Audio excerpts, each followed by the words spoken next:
the popularity of prenuptial agreements will wane as the popularity of marriages wanes. And, you know, the question is whether we'll see a waxing of cohabitation agreements. And, you know, I think that depends on the extent to which people are aware that they're even a thing and that they can have a cohabitation agreement.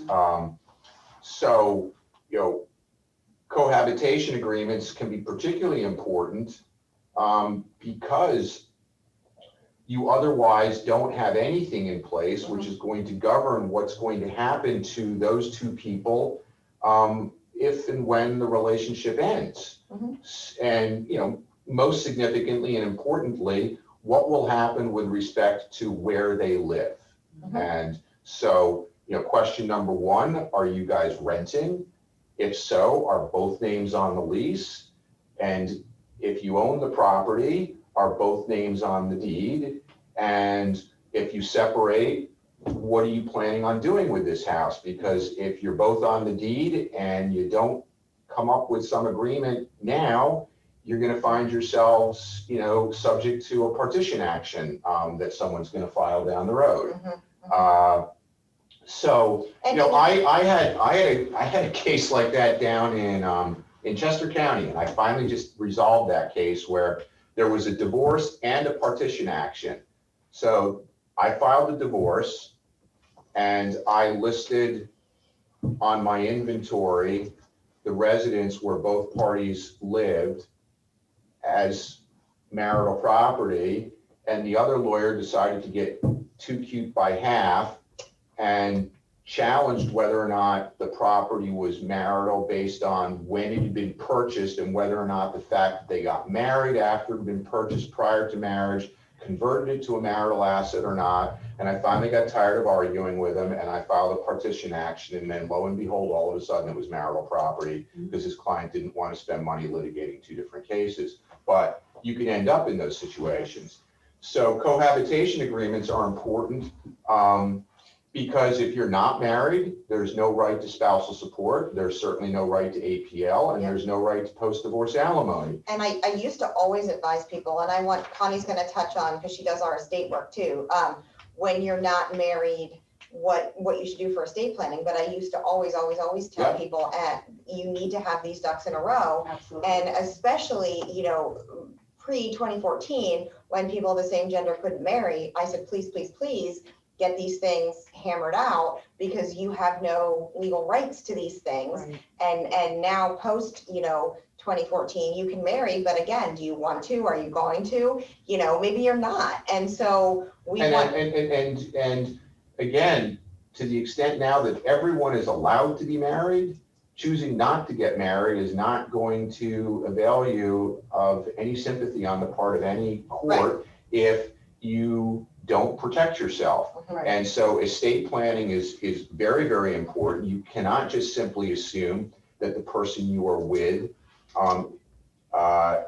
is going to protect you with their estate planning. And even if you think they are and would, and they get hit by a bus before they've executed that estate planning, their family, might not be, as receptive as you would hope they would be when it comes to implementing your loved one's wishes. And it's a dangerous game that's being played.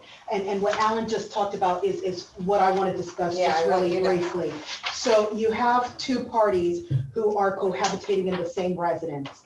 The one party owns the residence. Your name is not on anything. It's not on the mortgage. It's not on the deed, but you're living together in this residence. God forbid the person who owns the residence passes away and you're in the home and you're already distraught about losing your loved one. Now there's the extra component of, well, where the heck am I going to go now? Because to Alan's point, what if it's the family of the deceased didn't care for you? And it's, we're going to get that person out of here. We're going to sell the house and split the proceeds among the deceased actual heirs, which you are not one because you're not married to the decedent. So, and I've seen, and do you ever see this happen with, again, couples who maybe, maybe someone's transgender, someone's non-binary, someone's in a same-sex relationship, and the biological family doesn't approve, Right, and they're not married, Right. and you don't want the biological family making this decision right. because they've ostracized you, they don't care for you, they didn't even care for their family member. Right. So Get Yeah, your so affairs in order. the estate planning It's is key. very important. I mean, it goes above and beyond what we would normally sort of run into as family lawyers, which, we're primarily dealing with issues involving division of property and assets and custodial and support issues. But it goes beyond that. If you have a disapproving family, and they disapprove of your choice of partner, and you're not married, and something happens to you, good luck getting your foot in the hospital door, right? Absolutely. So Too. what do you, when you do these estate work for people who are not married, what are you typically doing, Connie? I'm doing all 3 documents. So the will is key here. Mhm. So the person who owns the property, if you will, is going to place in there something, hopefully leaving the property to their partner, that is their intent, that upon their passing, their intent is for their partner to have that property. What Alan just talked about, getting your foot in the door of the hospital, if God forbid your loved one has not necessarily passed away. Maybe it's they need God some. forbid. Just checking there. Excuse me, I didn't mean that, but perhaps they need some medical intervention. And again, they've been ostracized by their family because of certain choices that they've made, but you've been by that person's side. It should be you, frankly, who's making those decisions for your loved one, because you know exactly what it is that your loved one would want in that particular situation. So again, a healthcare power of attorney is absolutely essential in that instance. What are the 3, you said you do 3 documents. So it's the last will and testament that talks about where the property is going to go and how you want it to be left. And then the healthcare power of attorney or medical directive and living will. Mhm. And then the financial POA, which talks about, how your financial matters are to be handled. The key about that, however, which people do not understand, you do not need a triggering event for the power of attorney. So one of the things that I talk to my clients about when we're executing these documents, as a matter of fact, that's what I was doing right before I jumped in for this session. The will trigger an event, your death. The healthcare power of attorney trigger an event, your incapacitation. You're not able to speak for yourself or make medical decisions for yourself. POA, it is valid as soon as it has been signed. So make sure you are having someone serve as your agent for the POA. It's someone who you trust.